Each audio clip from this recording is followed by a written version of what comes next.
Hello and welcome to another episode on Football Talk Podcast. My name is Ozzie and I'm your host for today's show. Liverpool win 2-0 against Saint-Giloise. Liverpool get the win and maintain their 100% record in the competition. Not the best of performances, to be fair, but at this stage, as long as you get the job done, that's the main thing. Starting lineup was actually stronger than I expected, as Mo Salah starts the game and Alisson also makes his first appearance in the competition, as Kelleher was not fit enough to play. So let's talk about some of the key moments in the game. So first half, Mo Salah has a great chance as Kwanzaa's clearance seems to find the Egyptian king. He goes through on goal with a low shot, saved by the goalkeeper. Gavin Birch, who for me looks very impressive, especially in the first half, has a shot on goal, saved by the keeper. Then Núñez follows up to hit the ball into the back of the net. Unfortunately, was ruled for offside. Núñez has a couple cracks in the 15th minute mark, unable to hit the target. Liverpool go on a great counter-attack as Elliott makes a charging run in the middle of the park, threads it to Salah, who squares it to Núñez in the 6-yard box, but he completely misses the target. An awful miss from Núñez. Should have buried that. Probably one of the best moves of the game altogether. Elliott goes on an amazing run in the left wing, dinks a nice cross towards Salah, who has the ball on target, which was saved by the goalkeeper. USG have a chance from a set piece with a header, probably one of the closest chances to score, to be fair. And it was Nielsen who had the chance. For me, should have done a lot better, similar to Núñez. That was a big opportunity for them to take the lead. But in the end, Liverpool got the goal just before halftime as Trent Alexander-Arnold hits a low shot from the left-hand side. Keeper spills it, and Gavin Birch was the first one to react and score from the rebound. So well-deserved, in my opinion, as Liverpool were the better team in the first half, and Gavin Birch looked really sharp as well. Second half, Klopp made 3 immediate subs, and it was Jones, McAllister, and Diaz on for Núñez and Endo and Salah. Gavin Birch hits a fantastic shot, taking it from his left-hand side, cuts in, curls it into the far corner, denied by the goalkeeper there.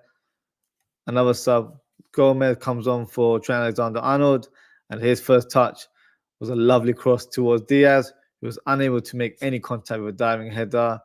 Then Gomez, literally a minute later, loses the ball to Amora, who spins down the left wing, and his shot is deflected for a corner. Poor concentration from Gomez there. That could have easily have led to a goal. At that stage, I feel like Liverpool were lacking a bit of spark in their play with so many substitutions made. The shape just didn't seem quite right. We were playing very narrow, and it just seemed a bit all over the place. No consistency or cohesion between the team there. So it is one of the things that does happen when you have different personnel, different substitutions here and there. So it wasn't the best in terms of finding rhythm. In terms of USG, they found a half chance through Castro Montes, who had a half volley, but he overhit the ball. Diaz hits the post moments later after Konate hoofs the ball in the air, but it wouldn't have counted as Diaz was offside.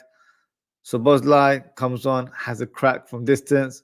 So, we're used to seeing what he's capable of in the last few weeks. So we're all thinking it's going to hit the top bins, but unfortunately it goes wide. Curtis Jones tries his luck from distance as well, but his shot also goes wide. But we got the second goal in the latter stages through Jota, who goes through on goal, and a very clinical finish with his left foot. Amora has a sniff towards the end of the game, but doesn't trouble Alisson whatsoever. In fact, USG barely troubled Alisson and didn't have any shots on target. But Amora was one of the players that really looked like he could make something happen. Really pacey on the wings. So he definitely gave Konate a torrid time, who ended up drifting there on a few occasions. Overall, an average performance from Liverpool, to be honest with you, but job done in the end. No rest for the wicked, as they say, as Liverpool now need to turn their heads onto the next fixture, which is against Brighton on Sunday in the Premier League. So what we'll do, we'll conclude the show with a quick player ratings. And this is also a calling session. So if you're watching live and you'd like to come on the show and have your say, link is in the description. Um, we'll get you on the show straight after the player rating. So no better time than present. Let's do this right now. So let's start with Alisson. So Alisson, for me, I can't give him a very high ranking due to the fact that he wasn't really troubled whatsoever. Didn't have to make that many saves. Had a couple moments where from the corners and set pieces, he got the ball, but didn't really have to go into any sort of gears in this game. Had a chilled one, to be fair. So I have to give him an average ranking. That would be 7 out of 10. Simicast, for me, had a decent game, had some good touches. I was quite impressed with his set pieces. We just weren't able to capitalize from them. Always a solid performer, I feel like, especially in the Europa League, where sometimes when you have sort of like your second string of players, they seem to lack quality, or it's a big dip from the first 11 in terms of paper. But for me, definitely has good ability on the ball and is just a decent all-round player. So in this game, I think his performance was a solid one. So I'm going to give him a 7 out of 10 as well. Kwanzaa, yeah, he had a very, very good game, to say the least. Stood out for me by a country mile. I'm already seeing comparison to Van Dijk. I'd like to slow down on that one, but the kid has potential. Looks very solid on the ball, very assured, very composed for such a young player. It's really nice to see. Had a couple moments. We had a tussle with Rodriguez, who was a late sub for USG. So it showed his physical side as well. Really calm on the ball. Looks assured. Yeah, looks beyond his years, to be fair. So I feel like it was fantastic today. So I'm going to give him an 8 out of 10. And then on to Konate. Konate, for me, had a decent game. There were quite a few moments where I feel like he looked a bit shaky, especially when their flying winger, Amura, made a charge on the left-hand side. And I think because of Trent or Gomez trying to do that inverted role, I feel like he felt a bit isolated in those situations. So yeah, I'm not really a big fan of the inverted role. Sometimes it works, but in this game, I don't think it was the right tactic to deploy, but that's just my opinion there. So for me, he had a good game, but I feel like if Amora was a bit more, not clinical, but if he had more of an end product, I feel like they could have caused a lot of damage because he was past Konate a couple of times, so it could have led to a goal. But thankfully for us, that wasn't the case. So overall, I will give him a 7 out of 10 as well. Trent, which number one, good to see him back in the team. Captain armband as well, so another proud moment for him. I actually feel he had a very quiet game, to be fair. I do remember him having a couple of long-range passes, but in general, very quiet, wasn't really involved as much, and obviously got taken off in the second half. So for me, I can't give him a very high ranking. This may seem harsh, but I'm going to give him a 6.5. Now onto the midfield, we've got Endo, who got substituted at half time. Did all right. I don't think he stood out. Didn't do anything spectacular, in my opinion. I feel like he's a player that will probably do well in this type of competition where, respectively, the competition isn't very high in terms of the teams that we're facing, especially in the group stages. So this is a good game for him to get some minutes, get some experience playing with the team right now. Yeah, I thought it was all right. I wasn't overly excited with his performance, to be fair. I know there's already question marks before he even signed for the club, but whenever he's come on, he's done a decent job. However, in this game, I don't think he really stood out or did much, and he only had a 45-minute cameo, so I'm going to give him 6 out of 10. Elliot, for me, was very positive throughout the game. My only sort of criticism would be in the second half. I feel like when Jones came on, he played very narrow. I don't know if that was tactically done by Klopp, but I don't feel like it was based on his comments in the post-match interview. Elliott seemed to be quite narrow, didn't really go out wide. We needed to stretch the opposition, but he seemed more comfortable playing more of a central role. So then it ended up being where Jones and Elliott interchanged, and I don't think that's the right call. I feel like Elliott is better on that right-hand side. He's grown up playing as a right winger, so he's accustomed to that role a lot more than Curtis Jones is. So yeah, overall decent performance. I think he was very strong in the first half. Definitely provided a little spark in that midfield. Made some great runs. That move that I mentioned earlier on with Salah and Nunes, when Nunes missed that glorious chance, that all came from Elliott. So very positive performance from him. So I'm going to give him a 7.5 out of 10. Gravenberch for me was very, very impressive. It might be those white boots that he was wearing because he just looked a level above everyone else on the pitch. So silky on the ball. One thing that I was quite pleased to see him do is actually try to take shots from distance. I feel like in the last 2 games he's been a bit gun shy with that. So I feel like I know I've seen it. He has it in his locker. So with more confidence and with more game time, I feel like you're going to see a different level in Gravenberch. And if you saw his post-match interview, he was just beaming, smiling non-stop. I feel like he's enjoying his football. He's enjoying playing for a group that we currently have. He's enjoying playing for a manager like Klopp. And I feel like he's really enjoying his time as a Liverpool player so far, which is really nice to see. So no, for me, in my opinion, he was my man of the match. I thought he was fantastic. So I'm going to give him an 8.5. So let's just give him a star. So yeah, he's my man of the match. Up top, so Mo Salah only played 45 minutes, which was fine. Surprised he actually started, to be fair. I would have preferred Ben Doak to have started and then rested Salah for this game, so he was fully fit against Brighton. But maybe it's just one of those things where he just needs the minutes to keep going, and then he'll be fit and ready for the encounter this weekend. In terms of his performance, I thought it was very positive. Only so much you can do in 45 minutes, I guess. But I feel like he definitely made some good moves. That move that I mentioned earlier with Elliott and Nunes, I feel like that was probably the highlight of that first half. So yeah, I feel like he's coming back to his best. I think Tottenham is very impressive today. I feel like he showed a decent account of himself as well, but I can't give him a very high rank, unfortunately. So I'm going to give Salah a 7 out of 10. Next one is Darwin Nunes, and I have to be honest. Wasn't impressed with his performance today, to be fair. He had a couple of chances in the first half. That one glorious move, he should have buried it. There's no excuse for missing that. He was literally 5 yards away from goal.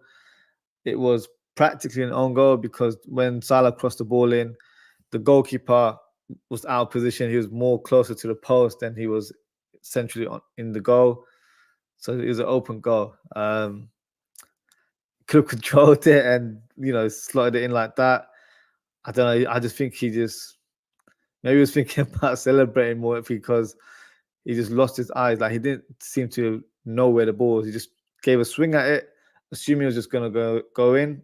But that's not the case. You have to always be focused, even in those easy moments where you're only a short distance from the goal. You still got to put the ball in the back of the net. So, yeah, disappointing. I think normally with Nunes, when he misses a chance like that, he keeps on going, like it doesn't affect him. I think in this game, it affected him. Maybe it came from the crowd where they were a bit disappointed with that miss. So that's something I feel like he needs to work on because he will miss chances. It's natural. It's part of the game.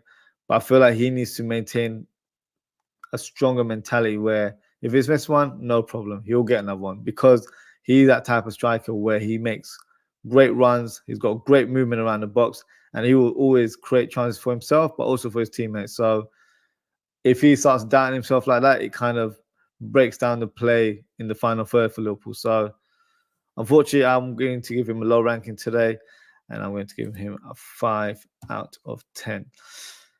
Jota, for me, had a decent game. yeah, there was moments where I feel like he could have done a bit better. Obviously, the goal, I love the finish. Very clinical, which is always great to see from Jota. Um, so I'm probably going to bump his ranking a little bit higher based on that goal itself. So I'm going to give him an 8 out of 10. And then what we'll do, we'll also add the subs. And then we can wrap up the show. So the subs that came on, it was Curtis Jones for Salah. So Curtis Jones came on. It was Diaz for Nunes. So do Diaz. And then you've got McAllister for Endo. McAllister. You've got Gomez for Trent.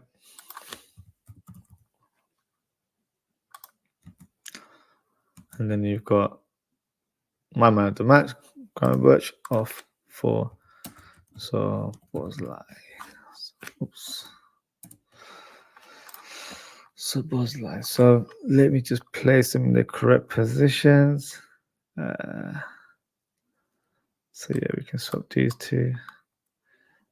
Elliot was playing on the right hand side, but in a more of a narrow manner, which is not what we wanted to see. And then you just got Diaz there. And you've got, so here you go. So let's start from the back. So Gomez had a bit of a hit and miss performance, to be fair. Not going to say he had a poor performance or anything, but he came on, produced a great cross towards Diaz. So that would have been a perfect assist just to, get on the pitch. Then he had a moment where lack of focus, lack of concentration, gave the ball away, which could have easily have led to a goal. So those were just the moments where I feel like there's still parts of his games where I feel like he needs to really tighten up on, and that is staying focused, not to try and overplay the ball. If there's nothing on, just do the safer pass, whether that's you passing back to the goalkeeper. You'd rather do that than passing to the opposition. So I'm going to give him a slightly lower ranking, and I'm going to give him a 6.5. McAllister, I feel like was a very positive influence when he came on the pitch. He was trying to make forward passes, which I'm really enjoying seeing, especially when he plays this number 6 role. I feel like when the season started, he was trying to play a bit more on the safety side, where playing more sideward passes and not really being the playmaker. Right now, I feel like he's getting accustomed to that role. And I feel like the more games he gets, the more confidence he'll build. I feel like he'll be such a pivotal part of our team, where even playing as a number 6, he can influence by doing passes, because his passing variation is fantastic. He knows when to play the right pass, the right type of pass with the right weight. I know that sounds like basic stuff, but he does it to the T, and he does it consistently as well. So I feel like when you have a player like that, you're always going to have possession of the ball, and that is what we need, especially right now. We have a more technical teams than we have had in previous years. So no, very impressed with his performance. Obviously, a nice moment for himself and his brother, Kevin McAllister, who was in the opposite team, and their family, brothers playing against each other. So yeah, special moment for the McAllister family. I'm going to give him 7 out of 10. So Bosley didn't have much of game time to really make an influence. He had that one shot that had gone in, I'm increasing his score a lot higher, but on the basis, had very minimal involvement. So I'm going to give him an average score of 6. Curtis Jones had some good touches around the ball, even went out wide a couple of times on the left and on the right. So yeah, looked decent, to be fair. Just a shame that he's suspended for 3 months, because I feel like he's finding that rhythm in the team. And I felt like it was only a matter of times that we start seeing him on the score sheet more as well, just because his confidence was sky high right now. So yeah, disappointed to see him not playing any upcoming games, but unfortunately that's how it goes sometimes. So I'm going to give him a 7 out of 10. And then we've got one more player, Diaz, who played a part, I guess, in the assist for the Diego Jota goal. Yeah, he had his moments, to be fair. Wasn't involved a lot during the game, but did make some runs here and there. So I'm going to give him a 7 out of 10. So let me know what you guys think in the comments in terms of my ranking. Have I been harsh in terms of some of the scores? Have I been too generous for some players? Please do let me know. Drop a comment below the video. Just got a couple comments here. So we've got first comment here from Madison Smith. Madison, thank you for your comment as always. What is a successful season for Liverpool this season? Honestly, I think we definitely I think we should aim to win a trophy. I think the Europa League is one where I'm hoping we do win. I'm not saying we will. You can't take things for granted in that manner. A lot of fans were just expecting us to walk through this competition. There's a lot of teams that are tricky oppositions, so we have to always be in our A game, and also there will be a lot of squad rotation as the season goes on. So now for me would be a cup run in the Europa League, try and get to the final, win the competition.